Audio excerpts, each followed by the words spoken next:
দাবি একটাই, আমরা নিয়োগপত্রটা হাতে চাই, আর অন্য কোনো দাবি নেই আমাদের। স্মারকলিপিও জমা দিয়েছি 61টা জেলা থেকে, আমরা কোনো ধরনের কোনো উত্তর পাই নাই কিংবা কোনো রেসপন্স পাই নাই, তাই বলে আজকে আমরা এই আন্দোলনে বা মানববন্ধনে এসেছি। এই নিয়োগের অপেক্ষায় থাকতে থাকতে আমাদেরকে প্রথমত মানসিক এবং সামাজিক আর্থিক সামগ্রিক সমস্যায় আমরা এখন জর্জরিত। আমরা এখন সামাজিকভাবে নিজেরা খুবই বিপর্যস্ত, মানসিকভাবে বিপর্যস্ত। এভাবে বেঁচে থাকার কোনো মানে হয় না।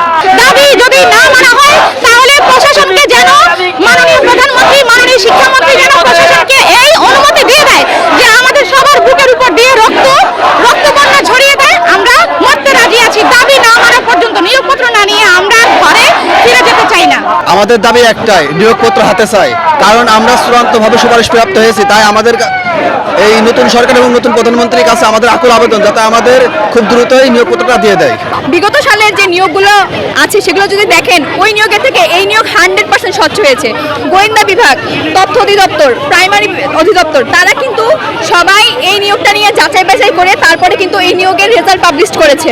আমরা শিক্ষক, আমরা রাজপথে থাকতে চাই না। এটা একটা রাষ্ট্রের জন্য চরম লজ্জাজনক। আমাদের তো রাস্তায় থাকা মানায় না, আমরা থাকবো শ্রেণীকক্ষে। আমরা কেন রাস্তায় থাকবো? দরকার পড়লে আমরা এখানে জীবন দেব, কিন্তু তবু আমাদের রাজপথ ছাড়বো না আমরা এখান থেকে। আমাদের এক দফা এক দাবি, আমাদের নিয়োগপত্র হাতে চাই। আমরা 100% শিওর কোনো দুর্নীতি হয়নি আমাদের পরীক্ষায়। আমাদের একটাই দাবি, আমাদের নিয়োগপত্র হাতে দিলে আমরা চলে যাবো। আমি পারিবারিকভাবে মানসিকভাবে খুবই ক্ষতিগ্রস্ত। আমি একটা চাকরি ছেড়ে দিয়েছি।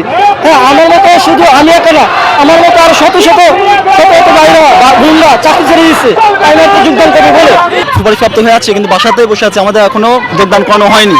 সে পরিপ্রেক্ষিতে আমরা সময় চেয়েছিলাম যে আমরা দ্রুত আমাদের সুপারিশ জয়েনিং করানো হোক, কিন্তু এখনো পর্যন্ত সরকার থেকে সে ধরনের কোনো বিবৃতি দেওয়া হয়নি। এই কারণে আমরা সময় দিয়েছি, সময় দেওয়ার পরেও কালক্ষেপণ যখন হয়েছে তখন আমরা রাস্তায় আসতে বাধ্য হয়েছি। ইন্টারিম গভর্নমেন্টের আন্ডারে আমাদের সব প্রসেস শেষ করা হয়েছে। এখন আমাদের একটাই দাবি, আমরা যোগদান চাই। আমরা সম্পূর্ণ মেধায় নিয়োগ পেয়েছি। ইউএফটি ফার্স্টের সাথে ট্রেড করুন যে কোনো জায়গা থেকে। ক্যাম্পাসে ক্লাসের ফাঁকে, ঢাকার জ্যামে বসে কিংবা ঘরে বসে, ট্রেডিং এখন হাতের মুঠোয়। তাই ট্রেড করুন যখন খুশি, যেখানে খুশি।